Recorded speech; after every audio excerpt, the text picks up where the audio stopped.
Immigration اور تارکین وطن کی خبروں سے باخبر رہنے کے لیے ہمارا یوٹیوب چینل سبسکرائب کریں اور بیل آئیکن کو کلک کریں۔ معزز ناظرین السلام علیکم، میں خورشید علی ایک چھوٹی سی دلچسپ اور سبق آموز کہانی لے کر آپ کی خدمت میں حاضر ہو رہا ہوں۔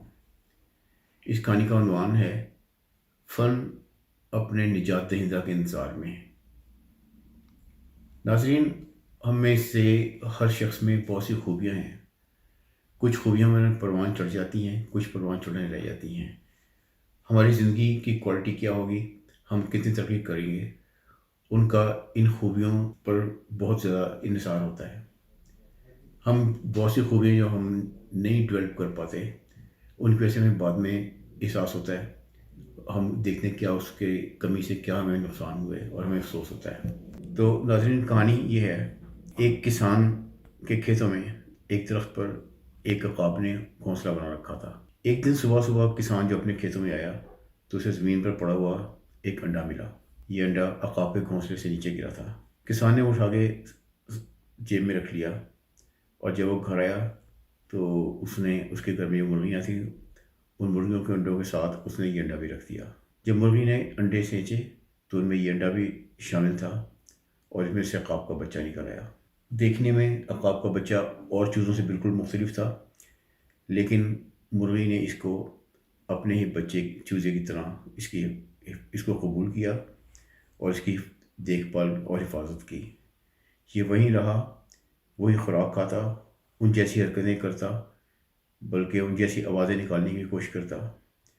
پھر یہ ان جیسی عادتیں اس کی بن گئیں، ان جیسی خوبیاں اس کے اندر پیدا ہو گئیں۔ لیکن یہ وہاں رہتے ہوئے اپنے آپ کو اکثر اجنبی محسوس کرتا تھا۔ اس کی چونچ اور طرح کی تھی، اس کے پنجے اور طرح کے تھے، اس کے پر اور طرح کے تھے، اس کا رنگ اور طرح کا تھا۔ اس سے وہ اکثر بے چین ہو جاتا تھا۔ وہ جاننا چاہتا تھا کہ کیا یہ معاملہ کیا ہے، مگر اسے بتانے والا کوئی نہیں تھا۔ اس طرح وہ وہاں بڑھتا رہا۔ ایک دن اس نے آسمان کی طرف دیکھا تو اس میں وہاں عقاب اڑ رہا تھا۔ اس کو دیکھ کر فوراً پہچان گیا کہ یہ مجھ جیسا ہے، اور اس کو غور سے دیکھ کے خوش ہوتا رہا۔ پھر اس کے اندر جوش پیدا ہوا کہ اگر وہ اوپر اٹھ سکتا ہے، میں بھی اسی طرح اٹھ سکتا ہوں۔ اور اس نے ایک دفعہ پر پھیلائے اپنے، تو جو مرغیاں تھیں وہ پھڑ کر ڈر کے بھاگی، اور ان نے اس کو دیکھ کے یہ شرمندہ ہو گیا اور اس کو افسوس ہوا۔ اس نے پر دوبارہ سکیڑ لیے، پھر وہیں بیٹھ گیا۔ وہ خواب تو چلا گیا، مگر اس کے بعد اس کی زندگی وہ نہ رہی جو پہلے تھی، اس سے پہلے تھی۔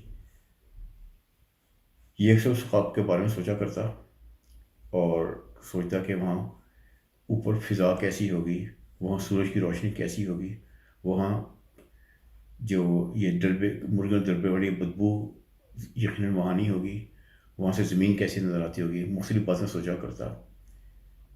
لیکن اس کے ذہن میں بہت سے سوال آتے، مگر ان سوالوں کا جواب دینے والا کوئی نہیں تھا۔ مرغیاں تو اس کو یہی بتا سکتی تھیں کہ وہ ان کی طرح کی مرغی ہے۔ تو اس طرح اس کے دن گزرتے رہے۔ پھر اس کسان کا ایک دوست تھا، پروفیسر۔ خود فطرت کا مطالعہ کرنے کا شوقین تھا، اور پرندوں کے بارے میں، خاص کر عقاب کے بارے میں بہت کچھ جانتا تھا۔ وہ ایک دن کسان کو ملنے آیا تو اس کی نظر اس عقاب پر پڑی مرغیوں دوران۔ اس نے کہا، یہ کہاں سے آ گیا، یہ کیا کر رہا ہے؟ کسان نے کہا کہ اس کو ساری کہانی سنائی کہ وہ انڈا لے کر آیا تھا اور اس سے یہ عقاب نکلا اور یہی بڑا پلا ہے۔ اس نے کہا، لیکن یہ عقاب ہے، اس کے اندر عقابی روح ہے، اس کو عقاب کی زندگی گزارنی چاہیے۔ کسان نے کہا، تمہاری بات ٹھیک ہے، مگر اس کو تو پتہ ہی نہیں عقاب کی زندگی کیا ہوتی ہے، اس کا کسی عقاب سے کوئی واسطہ نہیں پڑا، تو یہ کیسے عقاب کی زندگی گزار سکتا ہے؟ پروفیسر کہنے لگا کہ یہ سب باتیں قدرتی طور پر جانتا ہے، اس کے جینز میں وہ باتیں موجود ہیں، اس کو صرف بتانے کی ضرورت ہے۔ کسان نے کہا، مگر وہ کون بتائے گا؟ پروفیسر نے کہا، یہ کام میں کر کے دکھاؤں گا۔ کسان نے کہا، ٹھیک ہے، میں دیکھوں گا۔ یہ کہہ کر پروفیسر عقاب کے پاس گیا اور جا کہنے لگا، اے عظیم پرندے، تجھے معلوم ہے تو پرندوں کا بادشاہ ہے، یہ تیری جگہ نہیں ہے، تو آسمانوں پر اڑنے والا ہے، تو پہاڑوں کی چٹانوں پر بسیرا کرنے والا ہے، تو اونچے اونچے درختوں پر تیرا گھونسلہ ہوتا ہے، یہ جگہ تیرے لیے نہیں ہے، تجھے اڑنا چاہیے، تجھے جگہ چھوڑ دینی چاہیے۔ کسان نے جب یہ سنا تو کہنے لگا، ہاں تم سمجھتے ہو کہ یہ تمہاری پشتو سمجھ رہا ہے؟ پروفیسر نے کہا، یہ زبان کی بات نہیں، میں اس کو ایک احساس دلا رہا ہوں اور یہ احساس اس کو محسوس کر رہا ہے، اور تم دیکھنا۔ کسان نے کہا، اب کیا ہوگا؟ پروفیسر نے کہا، دیکھتے رہو۔ اس کے بعد پروفیسر نے روزانہ آنا شروع کر دیا۔ پروفیسر روزانہ آتا اور کافی دیر عقاب کے ساتھ باتیں کرتا۔ جب 20 دن گزر گئے تو کچھ نہیں ہوا۔ جب 21ویں دن پروفیسر آیا تو کسان کہنے لگا کہ کیا حال ہے، کیا خیال ہے، آگے جاری رکھو کوشش، یا کافی ہو گیا تمہارے خیال میں؟ اس پر پروفیسر کو غصہ اور جوش آ گیا۔ اس نے کہا کہ میں ایک کام شروع کر دوں تو اس کو انجام تک پہنچا کر چھوڑتا ہوں، اور تم دیکھنا یہ عقاب اڑ کر رہے گا، بلکہ شاید آج ہی اڑے گا یہ کہہ کر وہ عقاب کے پاس جاتا کہتا ہے، اے بہادر پرندے، تجھے میں نے جو سمجھایا تو سمجھ گیا، اور آج دکھا دے کہ تیرے اندر واقعی عقاب ہے، تو عقاب کا بچہ ہے، تو عقاب کی نسل سے ہے۔ یہ کہہ کر اس نے عقاب کے بچے کے دونوں بازو پکڑے اور اس کو ہوا میں اچھال دیا۔ عقاب تھوڑا پھڑپھڑایا، پھر اڑا۔ اس نے تالی بجائی نیچے، کہہ رہا، بالکل براوو، اوپر، شاباش، اوپر ہو۔ عقاب اور اوپر اڑا اور اوپر اڑا، پھر اس نے اوپر ایک چکر لگایا اور ایک طرف کو ایک سمت میں اڑ کے چلا گیا، پھر دوبارہ کبھی واپس نہیں آیا۔ کسان اس کو دیکھ رہا تھا اور ہکا بکا رہ گیا، لیکن بہت خوش ہوا۔ اس نے پروفیسر کی تعریف کی۔ پروفیسر نے کہا، دیکھا، اس کے اندر آج عقابی روح جاگ گئی ہے۔ یہ کہانی تھی۔ ناظرین، یہ ایک فرضی کہانی ہے لیکن حقیقی زندگی سے بہت قریب ہے۔ اس میں 4 کردار ہیں اور ہر کردار اپنی جگہ منفرد ہے۔ پہلا کردار کسان کا ہے۔ کسان محنتی، جفا کش، لیکن لکیر کا فقیر، اپنی پرانی ڈگر پر چلنے والا، اور کسی نئے تجربے سے، کسی نئی بات سے خوف زدہ، اور کوئی اگر ایسا کرنا چاہے تو اس کی حوصلہ شکنی کرنے والا۔ دوسرا کردار ہے مرغی کا۔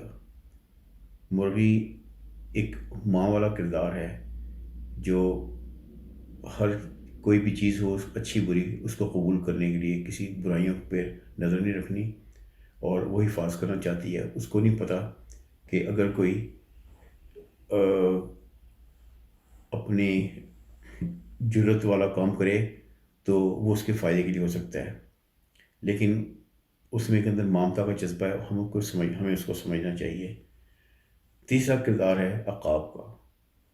عقاب وہ ہے جس کے اندر بڑی زبردست خوبیاں ہیں، لیکن صحیح ماحول نہیں مل سکا، اسے صحیح رہنمائی نہیں مل سکی، اس لیے تمام خوبیاں دب کر رہ گئیں، لیکن وہ موجود ہیں، اور وہ اپنے نجات دہندہ کا، کسی ایسے شخص کا، کسی ایسے موقع کا انتظار کر رہا ہے جو اس کو بتا سکے جہاں یہ خوبیاں ساری اس کے اندر دوبارہ ابھر کے باہر نکل آئیں۔ چوتھا پروفیسر ہے۔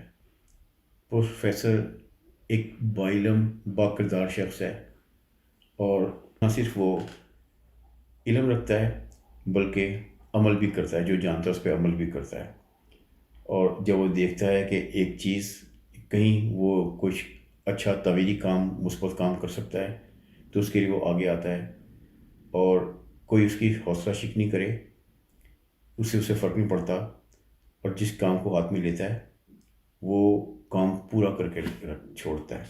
ناظرین، ہم خود مختلف وقتوں میں، مختلف حالتوں میں، ان میں سے ہر ایک کردار اپنایا ہوتا ہے ہم اس مختلف انداز سے ایکٹ کر رہے ہوتے ہیں۔ ہمیں یہ دیکھنا ہے کہ اگر کوئی موقع ہو تو کسی معاملے میں میں کیا کر رہا ہوں، کیا میں مرغی والا کردار ادا کر رہا ہوں یا کسان والا؟ ہمیں ہمیشہ پروفیسر والا کردار ادا کرنا چاہیے، اور اپنے بارے میں ہمیں جاننا چاہیے کہ ہم وہ عقاب ہیں جس کے اندر بہت سی خوبیاں ہیں، جو باہر نکلنے کا انتظار کر رہی ہیں. شکریہ.